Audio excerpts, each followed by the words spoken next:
Why had you not sought out any kind of training before this show? Any kind of training like you've taken?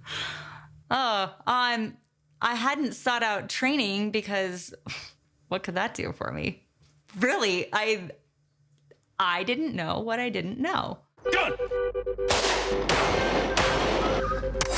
Reload! I knew the basics. I knew what I needed to know to get the job done. And now I know that I should have done it a long, long time ago. I'm Kimberly Corban, and honestly, my life is a lot more of this than this. I'm a serious gun owner and outspoken Second Amendment advocate, but I'm a wife and a mother first. And I'd always thought training was something for police officers and security guards. But after a week at SIG SAUER Academy, I can't believe what I didn't know.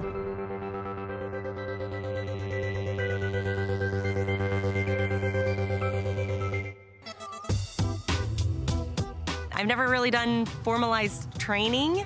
This has had me anxious for a while, but I'm excited because I really want to know more about what it means to concealed carry, how I can do so safely, and learn a bunch of stuff that I have never thought I needed to know before. Carrying a gun is a huge responsibility, so thinking that just getting your basics down from a fundamental standpoint and then being able to carry a gun from there sometimes can set ourselves up for failure. So what we really want to do is make sure that beyond the 101 and foundational level, Kim really understands that carrying a gun is a huge responsibility. Knowing when and how to use it is extremely important to keep not only her safe, but people around her as well. This is my focus while I'm here, and this is exactly the type of training that I need at this point. All right, Kim, we're going to head right down here. We'll talk about what we're going to do over the next couple days, and we'll do that right in the classroom. We've got a whole bunch of ranges here and classrooms to facilitate ranges, so we'll give you a little background on that too. Cool. Oh, that's awesome. So I didn't grow up around handguns. I probably started shooting them and learning more about them in about 2009 or so. So I carry. I've never done formalized training. In Colorado, you can get your CCW if you complete hunter safety. And so I had done a hunter safety class previously. Most of my stuff is with friends in law enforcement, RSOs at the range, but no formalized classes. We're going to keep it simple. Here at SIG, we just try to take a simple approach to everything. You know, the easier it is to learn, the quicker you'll pick it up. Sure. And then we'll just take that approach. Right? Okay. Remember how nervous I was when I went out there? Yeah. And I remember sitting there the first day and them telling me what I would progress up to. And I wanted to turn around and leave right then because I was so nervous. But Because you were overwhelmed? Overwhelmed and just, I didn't even know how to properly change a mag. And like the things that we talk about all the time are more, why do we carry? Not necessarily how or the specifics of it. So I didn't understand what I didn't know until I knew what I didn't know. I knew what types of training there was, but I thought it was more for military, for law enforcement, for security, people that their job is to carry, not people who choose to carry maybe because of their job or choose to carry just because they had kids and that's important to them. What I like to do is just kind of go through action types so you have a better understanding of when you press the trigger, what takes place. This is the part I think that held the most fear for me when I approached guns in general. Right. I have a basic knowledge of what it takes with a firing pin and you name it, but this is the part that I think a lot of fear centers around for people. Your attitude has a lot to do with it. I was scared out of my mind the first day, but at the same time, I'm like, all right, we're gonna be here for 8 days and I'm not just gonna sit here and drool on myself. We're gonna get something out of this if I have to be here and away from my family for this amount of time. And attitude is everything because the happier you are to be there, the more you're gonna get out of that training and those trainers as well. Go ahead and just present the gun towards the target. Now, what we generally say is as long as you have balance, stability, and mobility, that's a good stance. Okay. Some folks, again, like to keep this a little bit straighter, so your dominant arm a little bit straighter, non-dominant arm slightly bent. That's an option for you. I would suggest an even bend with both arms. Okay. Take your time, establish that good grip. Aim in, whenever you're ready. Awesome. Smooth press, straight back. Good, finger straight, excellent. Okay. Just so you know, all of your shots that you just fired went pretty much through the same hole. So I gotta say, super impressed so far, so phenomenal. I feel good. I feel ready to start learning more and pushing me outside of my bounds. She absorbed all the information that we put out to her. She applied it too, and to have both things take place is pretty rare. She excelled a lot further than I would say most students usually do. I can't say how many better educated lawmakers, if they had gone through even just one day of training like this one, how much more knowledgeable and credible their arguments would be. And I think there would be a bunch of minds changed, even with just this one day of training. Really excited to now start incorporating holsters, get movement into the mix, single-handed operations. There's all sorts of stuff that we're gonna take and throw at her. And honestly, we built such a good foundation today. I think she's ready for it.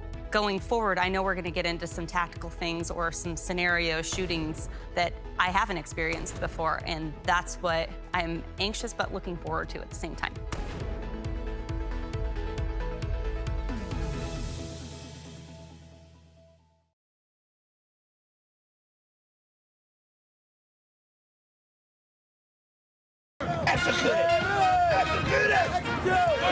So, when most gun owners think about advanced training, they probably imagine something like this. Target! But what if I told you it was more like this? You're a terrible driver.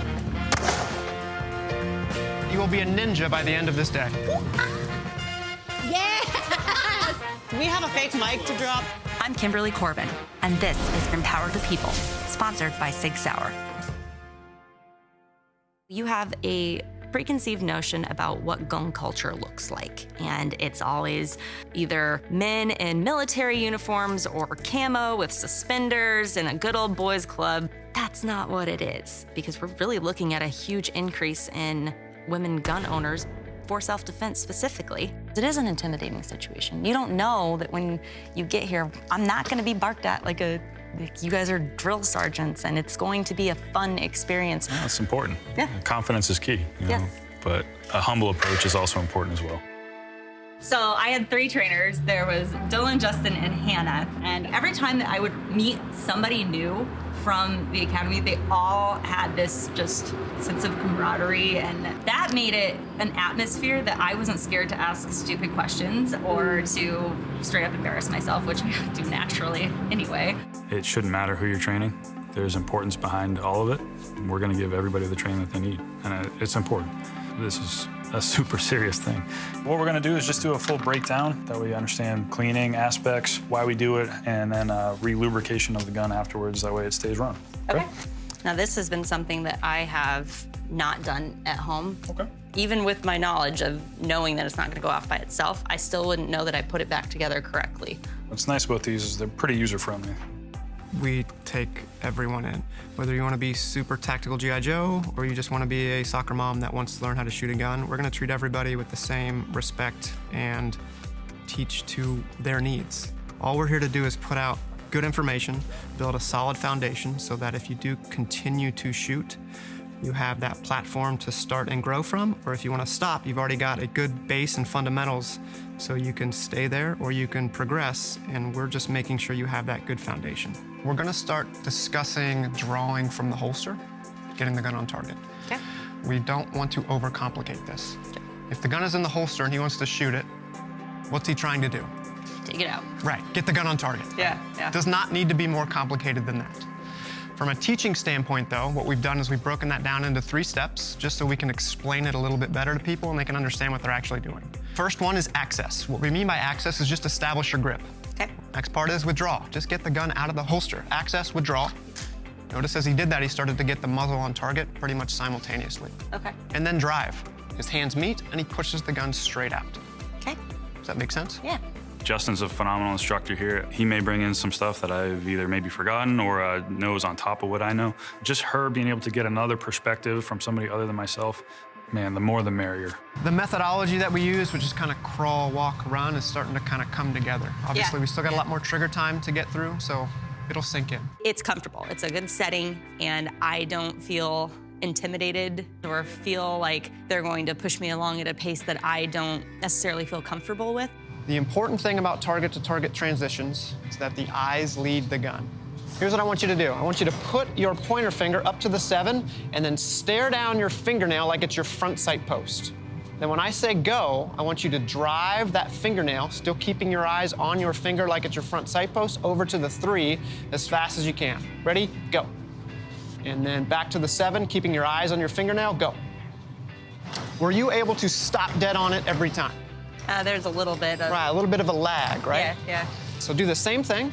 This time, before you drive your finger over, I want you to look at the 3. Ready? Go. Back to the 7, look, then drive. Stops right on it, right? Right. Magic. Oh, man. I never felt like being a mom or being a female or that I was from out of state or that my favorite color was purple. None of that stuff mattered. It was like, you are somebody that is here to learn, and we are going to teach you. And I loved that. So the command will be up. We'll fire 1 round on our target. Transition over. Questions, comments, concerns? I'm sure you just made it look a lot easier than it actually Absolutely not. is. You will be a ninja by the end of this day. Awesome. I don't feel like I need to be completely 100% serious and no laughing and no cracking a smile the whole time. It was like, no, this can be an enjoyable experience because we know how heavy this topic can be. And working around that and getting a sense of they are here to make sure that I leave knowing what I'm doing was so great. Oh, what happened there? Anticipation again. Okay. Let's do 3 shots on all 3 targets. 3 on 3. Up.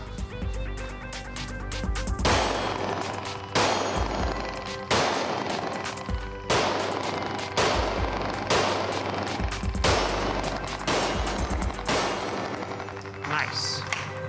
I feel like my draw is getting a little more motion, and maybe it's not quite like all of the things, right? But you're getting more comfortable with it. Yes. Hugely important, right? You gotta be comfortable with it. I got to do things that I hadn't done before. I got to go after moving targets and hit steel and do multiple targets and draw from a holster. And we finally got to really put some lead down range. Look at me, I'm even talking with the lingo. I really like the fact that she got excited about getting to do new things. Most people pretend like it's no big deal to them. She was visibly excited with all of it, and that was kind of contagious for me and Dylan. We enjoyed that. In my time at the SIG Academy, I saw firsthand why millions of Americans are seeking out firearms training for the first time. This was nothing like the boot camp, boys club stereotype that used to exist.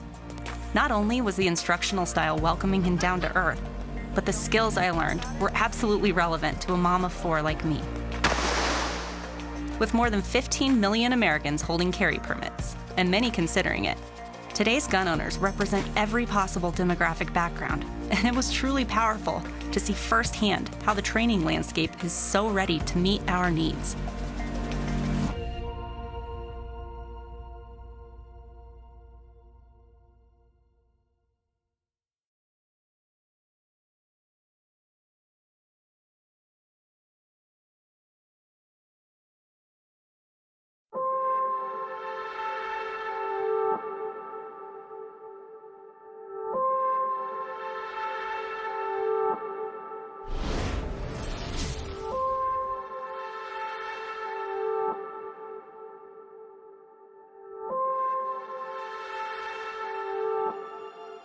I was sitting there last night, falling asleep, practicing my draw. So something must be sticking here. It's starting to feel a little more natural. Stacking all of the fundamentals back to back to back to back to back, you don't really see the whole picture, and it's still an academic type scenario. We're just gonna put it all together. All of that hard work that she put in the beginning is gonna pay off, and she's gonna kind of get to see how it all fits together.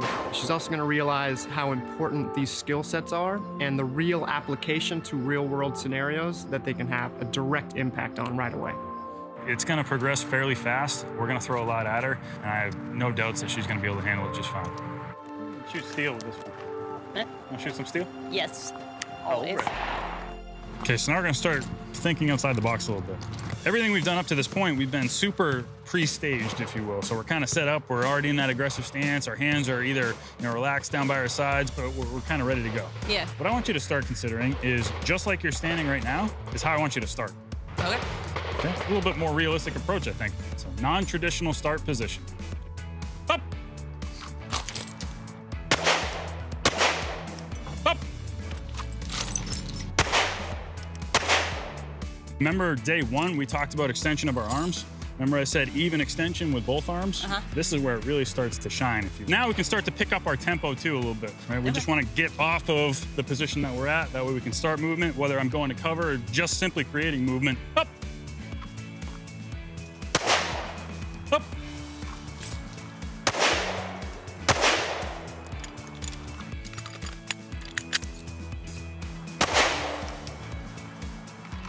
Man, that's awesome. Just consider where you've come from and how far you've gone.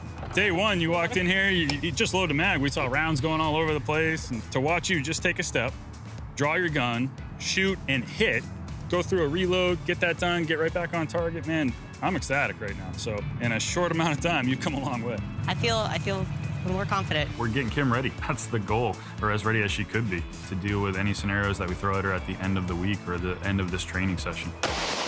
I think she's far exceeded all of our expectations. The amount of stuff we've thrown at her and her ability to retain it all and then apply it has been incredible. Up. Running the barricade drill today was awesome. It gave her a chance to put together all of the skills that we've worked on. I think that we have given her a ton of fundamentals. She has been crushing all of the drills we've thrown at her, and they're pretty difficult. What did you think of that? Right, there's a lot going on there, though, right? It's a complicated drill. You kept sticking with it, and you fought your way through it. I thought that was outstanding. Great job. Better. Let's do it again. Let's do it again. The first time she ran it, she was not happy with her performance. And instead of saying something like, all right, that was good, can we move on? She said, I want to do that again. And again, and again, and again. She did it like 5 or 6 times. And it was awesome to see every time she did it, she got better. She kept pushing and pushing and pushing until her last run, she looked like a freaking ninja. It was awesome. And holster. That is getting a high five. That was awesome. That was better. Nice work. Yeah. Today we're adding in another instructor. Her name's Hannah.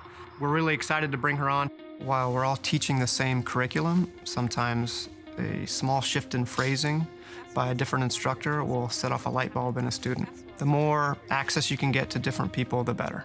So Kim, we're gonna get ready to run our 360 shoot house. We wanna make sure you make your hits before you move to the next position. 7's your first shooting position. 2, Z, 5, Z. Wanna stay back a little bit off that window.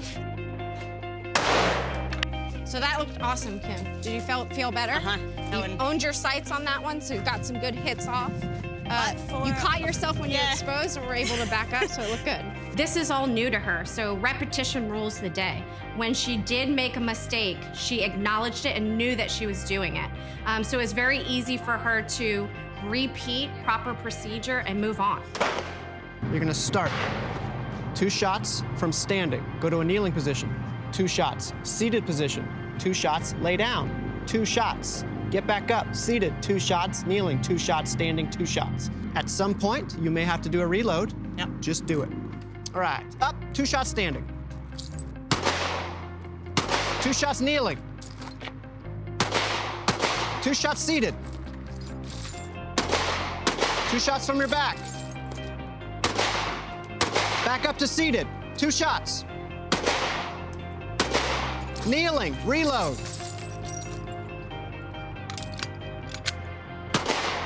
Standing. 2 shots. Nice. Awesome. It was day 4 of training, and they actually told me, that I made it a lot farther than a lot of people that do that intensive training. And it was the combination of having so much information thrown at you and the actual physical movement of holding up a pistol for that amount of time. Haven't had any issues with muzzles going in any unsafe direction. Her finger stays off the trigger when it needs to be. And then when we look at how far she's come just in a small amount of time, it's all, I don't want to say unheard of, but for a beginner level shooter, she is doing very well. She, I think, is probably harder on herself than most anybody else would be, and I think she's doing great. Awesome shoot. Yeah, thanks.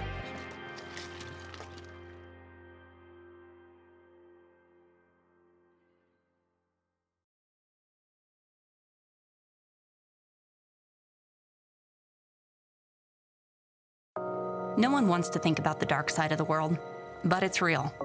Every time you walk through a parking garage, or turn off the lights at night, or even just stroll through the park with your kids, the unfortunate truth is that there are very real threats that could enter your life with no warning.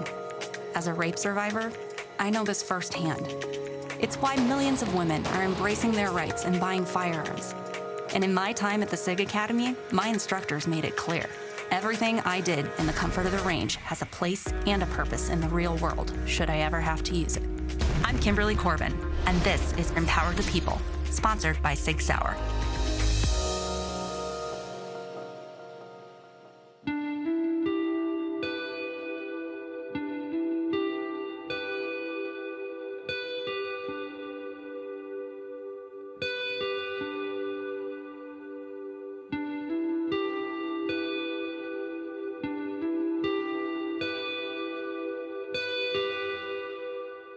Busy morning so far. Got a good warm-up in. Got to shoot a bunch of different types of SIG guns, which I hope was kind of cool.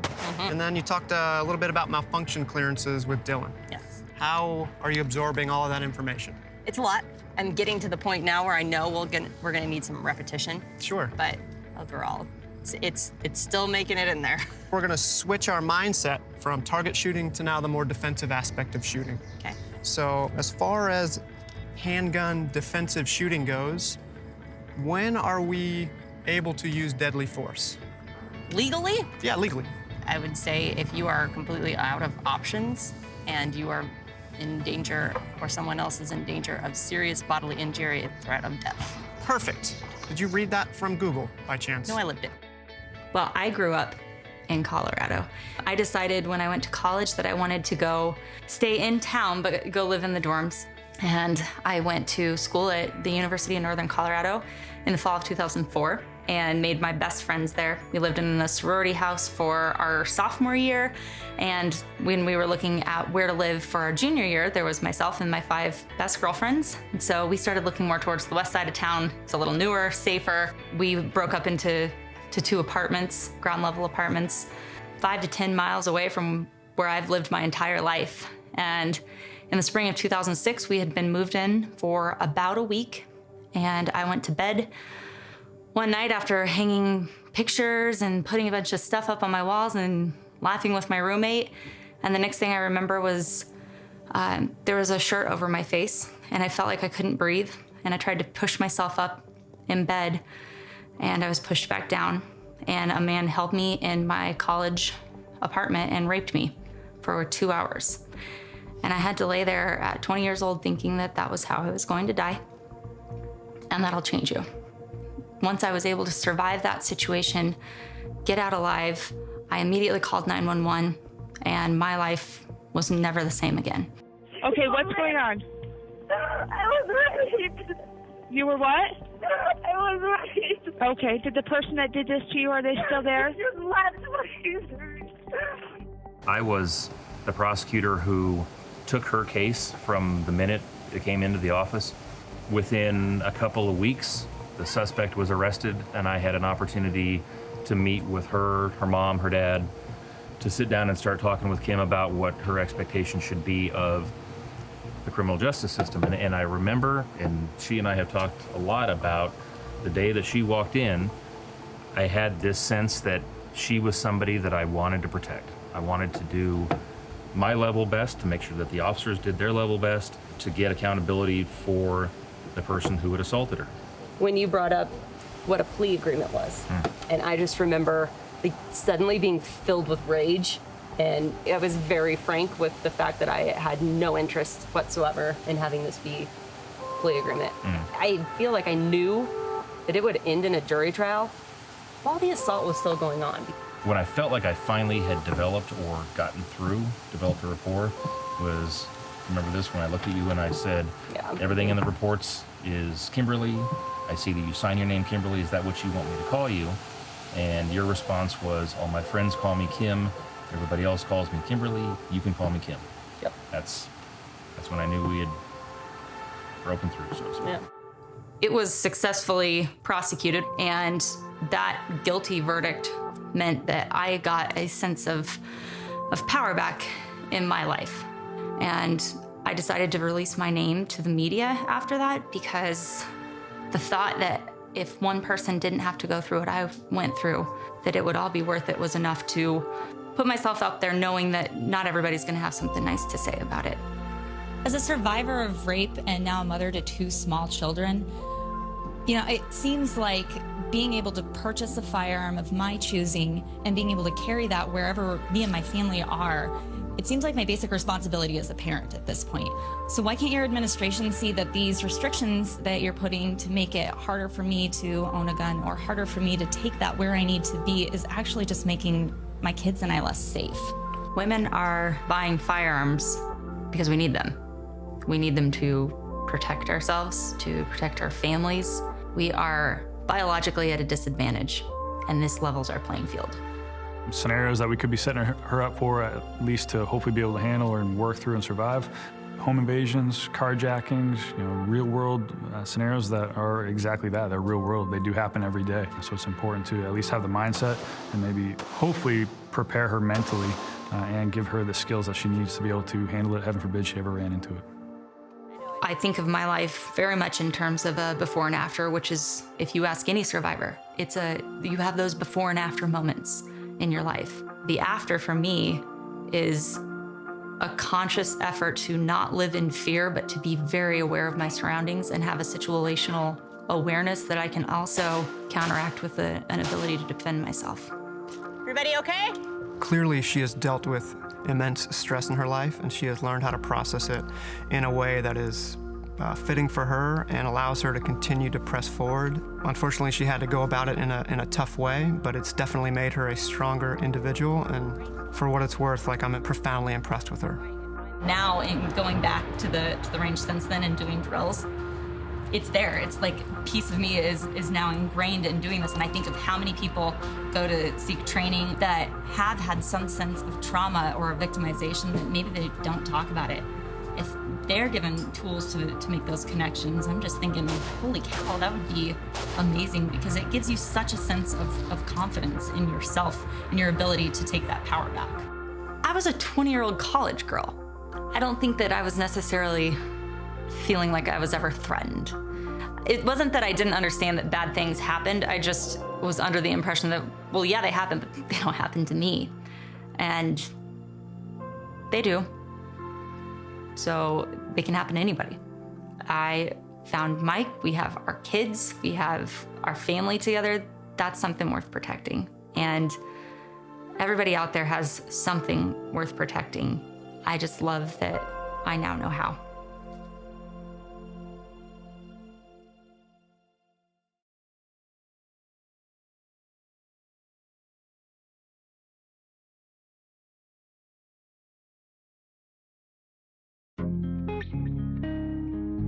More than 15 million Americans lawfully exercise their right to carry a firearm. And the fastest growing group is women. But too many people don't fully consider just how life-changing a decision like this can be.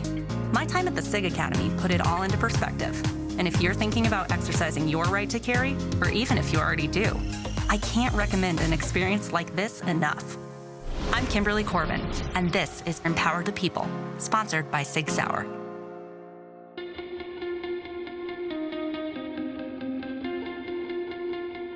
Unfortunately, we live in a kind of a dangerous world. Home invasions, carjackings, muggings, all of those things are real.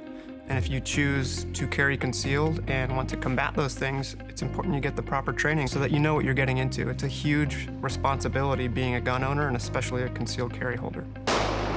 I knew the laws surrounding it more so than anything. I think I looked into the legalities of firearm ownership for far longer than I did what I would actually want to carry, or if I would want to carry. I was shooting a pistol and had them in my home for about 3 years before I actually felt comfortable enough to carry.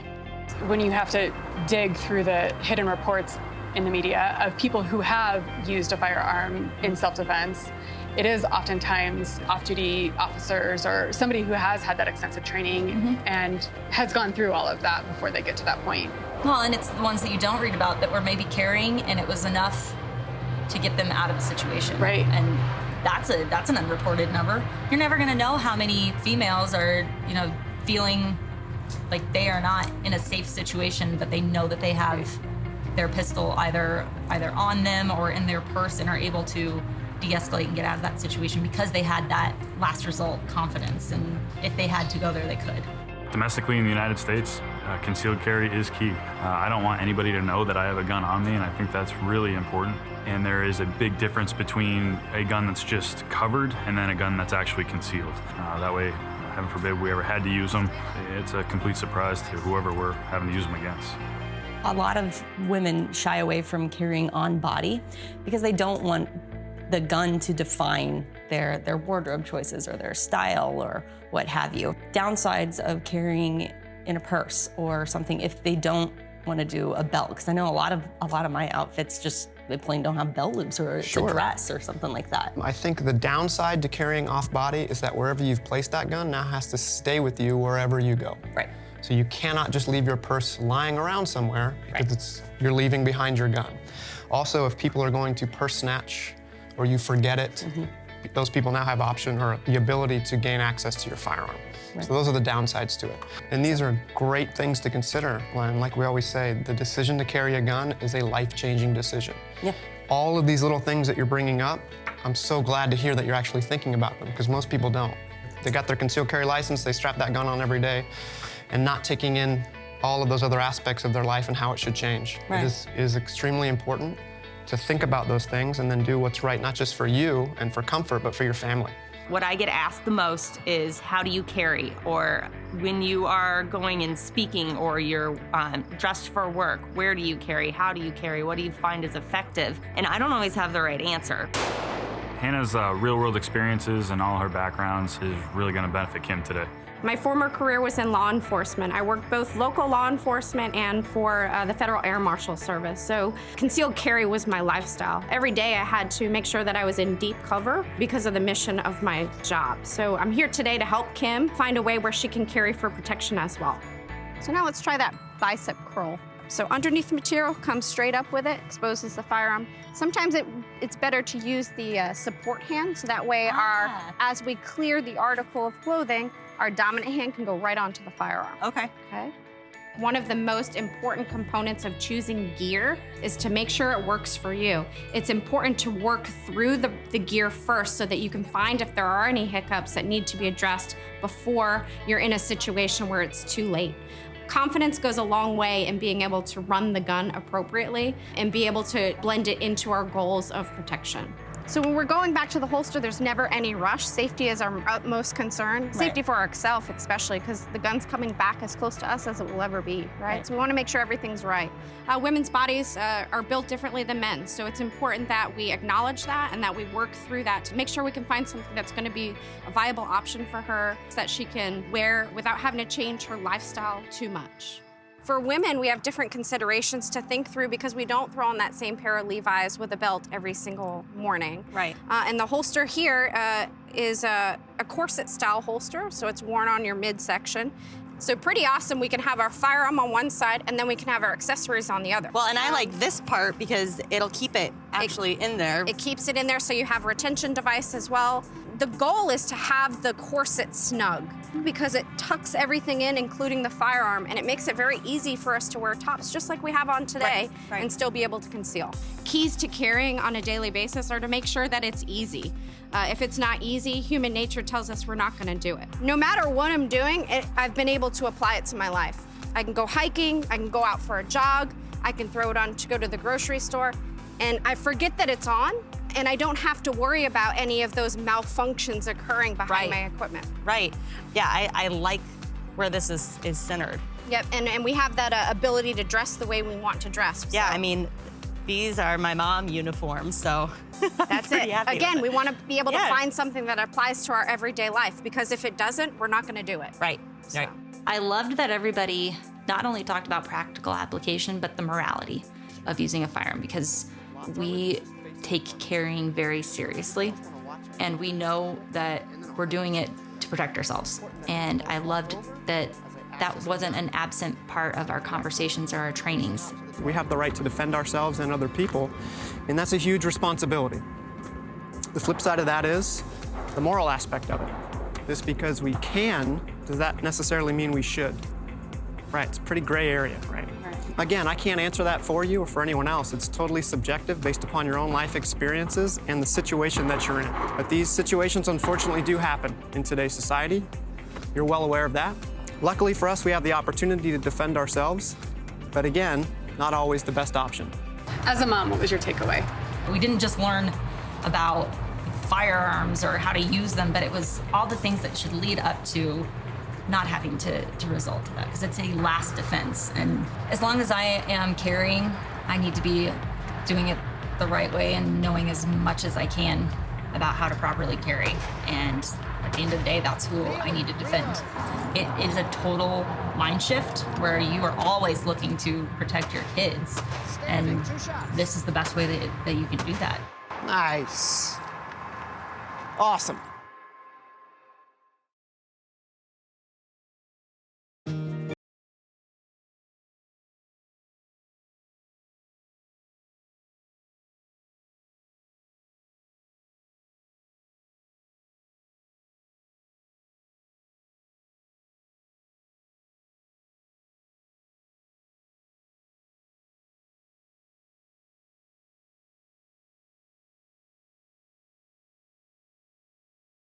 I sweat, I failed, I succeeded, I learned, and above all, the SIG team was amazingly supportive and put me at ease from the very beginning. Now, it's time for me to put together everything I've learned and show that I'm ready to take my skills back into the real world. I'm Kimberly Corban, and this is Empower the People, sponsored by SIG Sauer.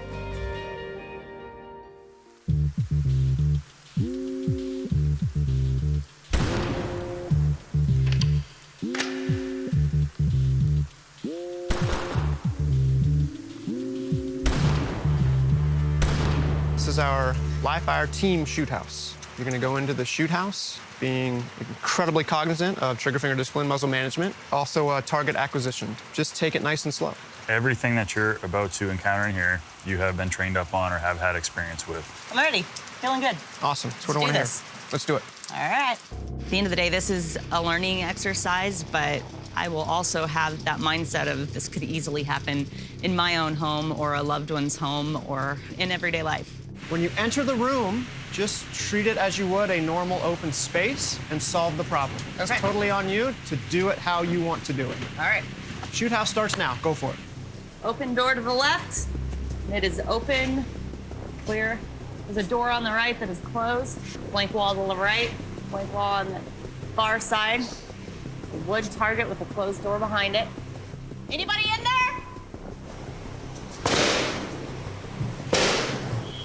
Anybody inside? The far wall is clear. Drop your gun!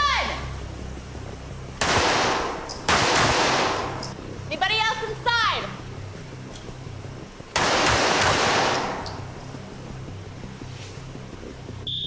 All right, go ahead, holster. What did you see here? A dude with a gun. Right, you killed Jethro for drinking a beer. We changed up the targets a little bit. You saw the target, you shot. Was there some issues with that? I shot the guy that was holding a beer can because I didn't even see the beer can. I'm in here to shoot. That was my mindset. Shooting is difficult. So hopefully that also gives you a little bit more respect for our law enforcement officers and our military personnel, especially on the decision-making aspect of it. He's got his hand up, and if he's not obeying commands, that would be a really hard distinction for a law enforcement officer to make, let alone a civilian. Advanced training is not just being able to put a bullet where it's supposed to go. That's part of the equation, but mindset and thought processes are a big part of that. Target discrimination. Can I shoot? Can I not shoot? The advanced stuff is decision-making processes under stress. Next thing we're gonna do is actually shoot from a moving vehicle. I don't want to give away too much of what we're doing. I only want you to shoot at the white targets. And I only want you to shoot at them when they are in front of you. If I'm driving, for some reason you can't get a good sight picture, should you take that shot? Absolutely not. Right. Here we go. Oh, God. So the purpose of me driving so erratically was to just kind of mimic reality if you could. You're a terrible driver. If you were gonna get into a shooting situation outside of a vehicle, it's not going to be a smooth, slow drive. It's going to be erratic, so I was doing my best to try to replicate that, to kind of drive my point home that it's a little bit ridiculous to think that we can do that with any kind of efficiency or effectiveness. Finger out trigger, reholster. How'd that feel? I'm gonna be sick. All right, let's talk about it. That was shooting from a moving vehicle. What are your thoughts? You can't see out the side, and you kind of lose your peripheral vision. Absolutely. So acceleration, braking, turning, all of those things make for pretty difficult muzzle management, right? Yes. Getting those sights on target is darn near impossible. I didn't shoot very much because I was very unsure of where my shots were gonna go. And that responsibility doesn't just go out the window. Oh, pun. Oh. Boom. All right, so my favorite experience was just seeing the light bulb.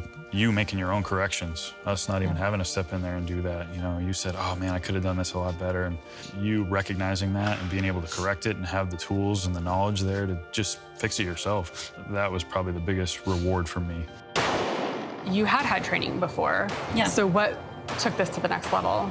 The fact that SIG does this every single day, day in, day out, like they are there to teach people how to do this properly, lawfully, and with what fits them the best. Here's something that I can take and I can learn and I can use in a way that's gonna benefit me, my kids, people around me. Like, I would be completely confident in carrying now, whereas other times I'd be like, how don't know what the laws are, or it doesn't fit my outfit or something, and it may give me pause. And now I don't feel like that's the case at all. I have grown confidence from sitting right down there on that first day, accidentally popping springs out of a mag, and just, I have no idea. They're gonna put a gun in. Oh my God. They're gonna put a gun in my hand this whole week. Are they sure? We were a little worried at first. I figured I was going to come here and I was going to be taught to put a lot of bullets down the range. Which you did. Which I did. Do we know how many we went through? We were counting the first few days. So 30,000? I thought it was 50,000. I thought that I was going to figure out how to shoot at a target. That's not it at all. It's the stance, it's being aware of my surroundings, it's the mental aspect of everything that you go through before you get to that draw. I can't wait to come back. I know that this is something that I need to pursue so much more, and to spread that knowledge with other people that, you don't know what you don't know. Excellent. Until you get in here and start learning more about just what that tool that you have can do. Let's say after I leave here, it's going to be imparting that knowledge upon others, teaching Mike when I get back. I want to see how I retained that and how I can message that to somebody else. If they're not getting something and I'm not teaching them right, maybe I need to go back for more training. It's a good gauge. On a personal note, all the drills you've been doing at the end of the day, allowing you to work through your own experiences, kind of getting over the psychological effects of your past experiences in your life. Like for Dylan and I, that's why we come to work every day. Before coming here, I thought there's no way I could have stopped that attack. I did what I needed to do to survive. And I'm walking away from here now knowing that, well, if the exact same scenario presented itself, here's all the different ways that I now know I could have gotten to that firearm, or I could have defended myself. I've broken out of that mental mold that I've lived in for 11 years and realized, okay, there's actually a different scenario that could have ended in. It happened the way that it did. I'm alive, but if that ever happens again, I know I'm going to be much better prepared.